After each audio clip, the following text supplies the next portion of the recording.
Arzon, c'est la rencontre avec l'exceptionnel, mais autant avec l'exceptionnel des paysages que l'exceptionnel au travers de la rencontre des âmes. Un mélange de beauté et de liberté. C'est un petit coin de paradis, tout simplement, avec des gens chouettes. Nous sommes le bout du bout de la presqu'île de Rhuys. Nous sommes presque une île. C'est un site exceptionnel. On a une rencontre avec une trilogie. La mer, cette mer bleue, avec sa force. On a ce ciel bleu magique. Et derrière moi, tout autour de moi, la nature. Donc le vert. Ici, on a le jeu des couleurs, le jeu des senteurs et le jeu du mouvement. Voilà pourquoi les gens ont choisi et choisissent ce site avec beaucoup de passion.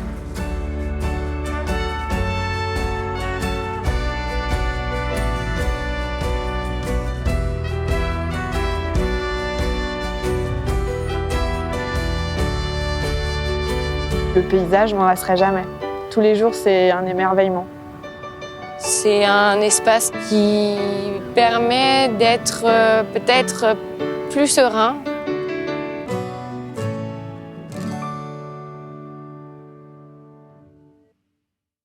Arzon, c'est Arzon.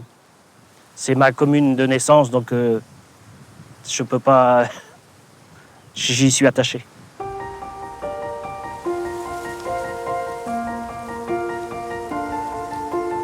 Certains croient que quand on touche la plante avec nos mains, on passe un message à la plante. Je ne sais pas si c'est vrai, mais j'ai envie d'y croire quelque part. Le fait qu'il y aurait une interaction entre le paysan et la plante, c'est beau. Je m'appelle Jean-Yves Quedel. Je suis un pur Arzonnais, pure souche, pur beurre, depuis des générations. Mon père était agriculteur, ma grand-mère aussi. Mon grand-père était facteur, il était bien connu. Comme il se présentait, il était homme de lettres à Arzon. J'ai entamé en 2010 une conversion en bio que j'ai terminée en 2013. Donc aujourd'hui, toute l'exploitation est en culture bio. Cette année, il y a de la luzerne sur 9 hectares, du sarrasin sur 12, du maïs sur 11, de la févrole sur 6, du foin sur une partie et du triticale, enfin des céréales sur le reste. Être en culture bio, c'est un challenge.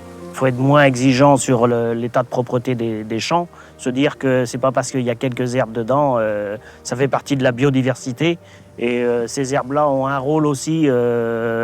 Ils hébergent des insectes auxiliaires. Tout ça, c'est une harmonie qui fait que ça fonctionne mieux que quand vous avez des champs où c'est tout propre. Il n'y a aucune vie là, à l'intérieur. Dans un champ bio, il y a beaucoup plus de vie. C'est là qu'on voit la différence entre le bio et le conventionnel. On habite à un endroit un peu particulier quand même, au bord de la mer des deux côtés, et notamment le golfe, qui est quand même un écrin qu'on doit préserver.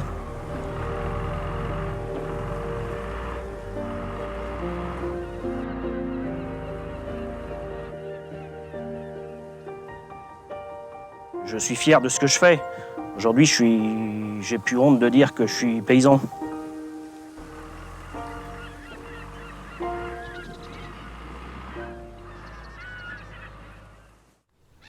À votre avis, il y a combien d'îles dans le golfe du Morbihan?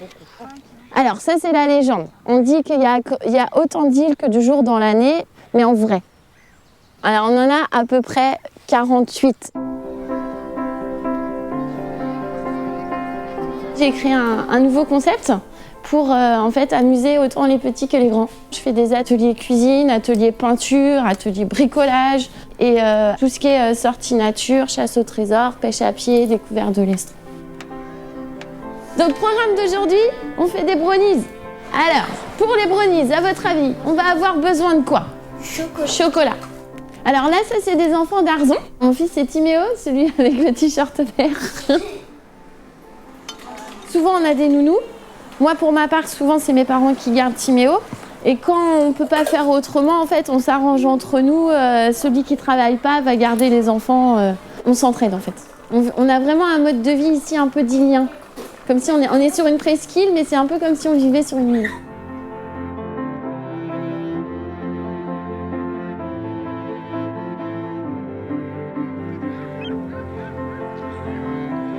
faut savoir que le golfe du Morbihan, à la base, c'était que de la lande. L'homme est venu planter le pin maritime qu'on a ici et le cyprès qu'on ira voir plus loin.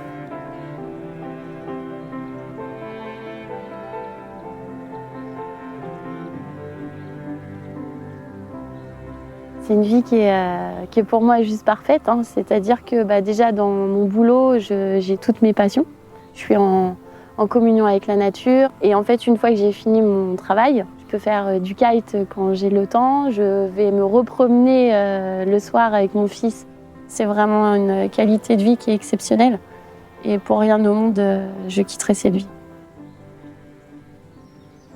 J'avais toujours dit de toute façon je finirais par habiter ici et je me marierai avec un pêcheur.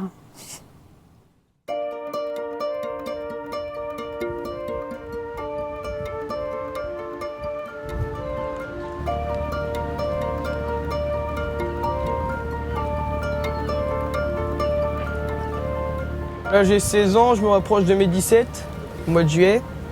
Là je suis au lycée maritime d'Etel pour faire la pêche. Ça me plaît, j'ai envie de faire ça.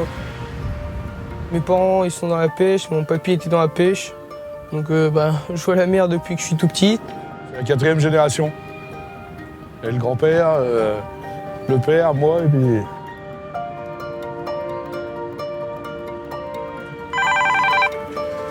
Ouais, je te rappelle tout à l'heure. J'en sais rien, moi. Je sais pas, je te rappelle tout à l'heure, j'ai pas le temps, là. Je travaille beaucoup dans la baie de Quiberon. Et après, le poisson, c'est sole, rouget, morgate. Et puis l'hiver, la coquille Saint-Jacques. Et puis après, on fait la civelle au mois de janvier-février, quoi. Et après, on rattaque le chalut, après, on fait les marchés ici, donc on vend tout en local, donc faut essayer de pêcher un peu de tout, quoi, de la diversité. Maintenant, c'est la qualité qui prime et le poisson, il diminue d'année en année. Oh, ça dépend, ça dépend. Il y a des gisements, le gisement de coquille Saint-Jacques, tout ça, là, c'est quand même... ça dépend. Ça a été bien exploité, donc ça, il y aura de la ressource, normalement. Certains poissons... ça dépend, ça change. Hein. Avant, il n'y avait pas de dorade royale ici, maintenant, il y a des gars qui vivent que de ça. Hein. Ouais, il y a des changements. C'est cyclique, hein, un peu. Voilà, c'est cyclique. Il y a eu les palourdes d'un moment dans le golfe, après, il n'y en a plus. Là, il y a les dorades royales. Les morgates, c'est un souvenir. Les Mariates, ça a été trop pêché par contre. Oh, trop pêché, puis la pollution. Ça a été trop pêché aussi. Je suis plutôt gentil, normalement. Donc voilà. Je suis pas ici pour faire des bêtises ou des trucs comme ça. Je suis plus là pour apprendre, faire bien mon travail. Les marins, bon, donc... c'est toujours, je sais pas, une fierté de voir quelqu'un pour la suite. Hein. C'est un peu comme les paysans, hein. Voilà. Faut pas laisser partir le patrimoine, comme dirait l'autre.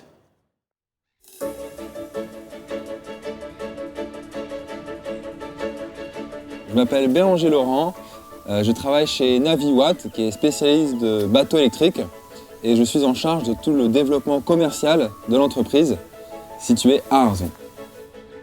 Je viens au travail en vélo. En fait, dans Arzon, en général, je me déplace en vélo parce que c'est pas une énorme ville. Il n'y a pas beaucoup de monde sur la route, donc c'est assez agréable. Être à Arzon, c'est aussi une qualité de vie que je recherchais et que j'ai et que je pratique au quotidien. On est venu ici car il y a un pôle économique qui s'est développé, en fait une pépinière qui s'appelle Les Voilerieuses, là on est. Et on a pu avoir un local de façon assez privilégiée, avec vraiment un espace assez confortable. En plus, l'avantage, c'est qu'on est entouré, dans la zone du Rédo, de professionnels dans le milieu maritime, ce qui fait qu'on a plus facilement en fait, des fournisseurs proches de nous. L'autre avantage qui est assez important, on a accès en fait, à l'Atlantique comme au golfe du Morbihan. Donc 2 zones où on peut tester nos bateaux, où on peut aussi faire tester les clients. On est au port du Croissy, on est en train de sortir.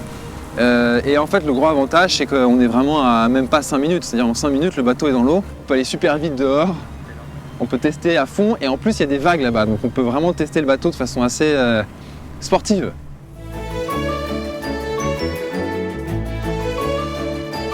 Personnellement, j'ai des convictions environnementales assez fortes. Développer des bateaux électriques qui émettent pas de CO2 l'utilisation. C'est une super opportunité et c'est un grand bonheur de pouvoir mélanger conviction personnelle, travail et cadre de vie exceptionnel. Juste derrière, là, la côte, c'est là où je vais courir le matin. J'ai pas besoin d'aller courir entre deux voitures qui polluent, quoi. On est tout de suite dans la nature, on prend l'air, le bon air, et c'est quand même que du bonheur. Est-ce que vous êtes prête? Oui. Allez, c'est parti mon kiki, on y va. Ce soir, on aura 35 couverts. T'es en place? Il te manque rien? Je suis chef au Miramar La Cigale, chef du restaurant Bien-être depuis 2 ans et demi, je dirais à peu près. Et depuis cette année, présent avec une note au guide Michelin. On est sur un carré de veau aux asperges. Carré de veau donc cuit à basse température avec une petite émulsion à l'ail et un jus de viande. Rien d'interdit dans l'alimentation de tous les jours. Le tout, c'est de pouvoir apporter toutes ces choses de façon équilibrée, savoir choisir aussi la qualité des produits, etc. Cette cuisine bien-être, elle passe déjà avant toute chose par là. Et après, il y a aussi le visuel et le côté gourmand qui jouent énormément. Service, s'il vous plaît. Le plaisir, c'est le plus important, à la fois, on va dire, au sein de la brigade, que toute l'équipe puisse se faire plaisir et qu'après, derrière, en salle, le client, il prenne du plaisir aussi, parce que finalement, la cuisine, c'est quoi? C'est de l'échange, c'est du partage, c'est du plaisir. Ça passe 2 couverts avec une entrée prot, une entrée VGE, à suivre un poisson, une viande. Oui, chef. Le fait de vivre ici, c'est ce qui enrichit aussi ma créativité, parce que le contexte, d'être en bord de mer, d'avoir un cadre de vie qui soit aussi exceptionnel que celui qu'on a à Arzon, ça pousse à la créativité. Arzon, c'est vrai que ça représente beaucoup de choses pour moi. Le calme, la sérénité, l'équilibre, le partage, la découverte aussi. C'est mon lieu d'équilibre, mon lieu de bien-être. Et ça, j'ai pas envie que ça s'arrête, ça c'est sûr.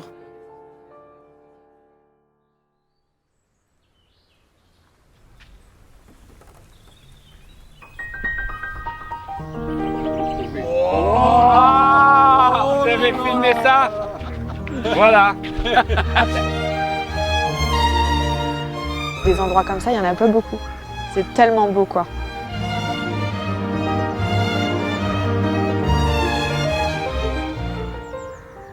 Ma mission, c'est la gestion et l'exploitation des campings communaux pour le compte de la commune d'Arzon. Un côté océan, Port-Sable, et un côté golfe du Morbihan, le Tindiou. Les vacances pour tous, c'est vraiment notre mission principale.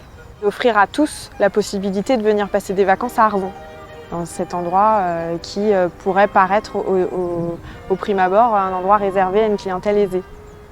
Et en camping, ici, on est sur justement une politique tarifaire qui fait que tout le monde, ou quasiment tout le monde, peut venir en vacances à Arzon, quoi. Même avec très peu d'argent, la balade à vélo, la balade sur le GR34, aller à la plage avec Arzibus en prenant le bus gratuit l'été, une fois qu'on est là, on n'a presque pas besoin de dépenser d'argent, quoi. Les plaisirs de l'environnement suffisent. Bon, on vient ici depuis 89 quand même, hein. Donc ça remonte. Votre fils, il habite dans le Morbihan. Il habite à Arzon, ouais. Oui, il habite à Penncastel. Je suis consciente d'avoir beaucoup de chance de travailler ici, dans un environnement exceptionnel. Je suis contente de faire ce que je fais. Je suis fière d'exercer des missions de service public et de prouver que même quand on fait du service public, c'est possible que ça marche, quoi. Je crois que pour acheter une île, il faut être un peu fou et pour la garder aussi. Donc je pense que c'est pas juste nous prendre pour des fous, je crois qu'on est un peu fous, ouais.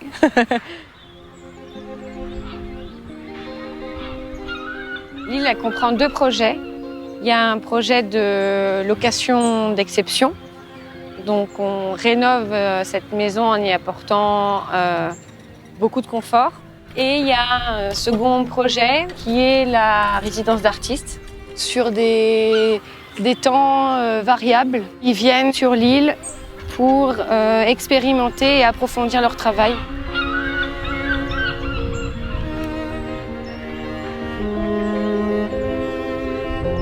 On aime aussi recevoir des étudiants en école d'art. Donc là, c'est des sortes de micro-résidences, ce qu'on appelle souvent des workshops. On a conçu ensemble un projet qu'on a appelé hétérologie. Comment interpréter des messages entre des espèces. En fait, c'est une forme de mimétisme, quoi. On essaye de vivre une vie de goéland, faire comprendre aux goélands qu'on peut vivre dans leur milieu sans leur nuire.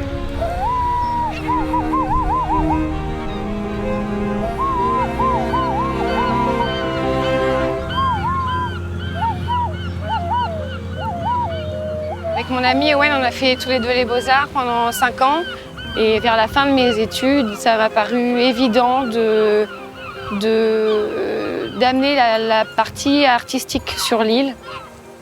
Pour nous, l'île, c'est un beau terrain qui permet d'expérimenter et de développer sa création dans un environnement inédit où les éléments de l'île ont un impact important sur la manière de vivre, de penser et aussi donc de créer.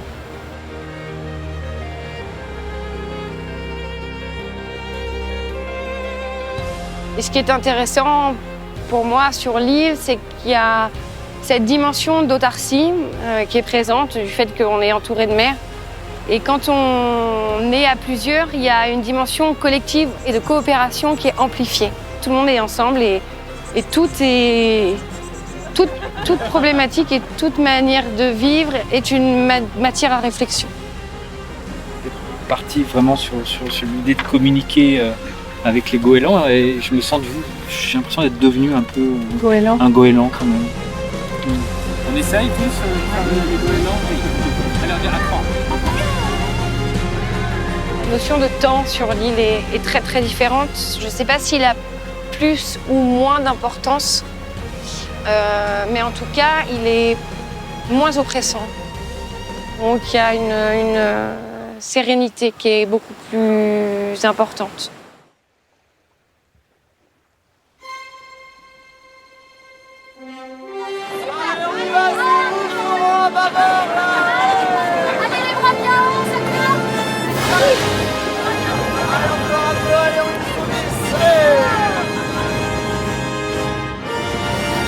Messieurs, dames, bienvenue à bord du Krog & Bars. Je vous présente notre équipière qui est juste là, Jade. Bonsoir Jade. Ouais. Et moi-même c'est Alan. Ouais. Premier point, les positions que vous avez actuellement, on appelle ça donc des positions de sécurité. Tu tires. Allez un peu plus vers la gauche. Je pense qu'on va tirer un grand bord vers Saint-Gilda. Allez, 1, 2, vas-y c'est bon. Et puis si le temps le permet, on ira un petit peu plus loin. Et le programme, c'est de naviguer, voilà, avec le peu de vent qu'on a, essayer de faire une belle navigation. Et puis dès qu'on aura tout établi, on sortira l'apéritif. Voilà, donc on fait un grand bord en baie de Quiberon et on essaye d'avoir le meilleur point de vue pour le coucher de soleil. Ça va faire 2 ans que je vis à Arzon. C'est vraiment le Krog & Bars en fait qui m'a fait arriver sur Arzon. Je me sens très bien, les gens sont très sympas, très accueillants. Ils adorent leur région et en même temps ils ont raison, c'est une région qui est magnifique. On arrive dans un microcosme un peu avec plein de personnes en fait qui donnent vraiment envie d'habiter ici. Et en fait je me rends compte qu'au fil du temps, moi aussi je commence à faire partie de ces gens-là. Donc ça c'est hyper appréciable.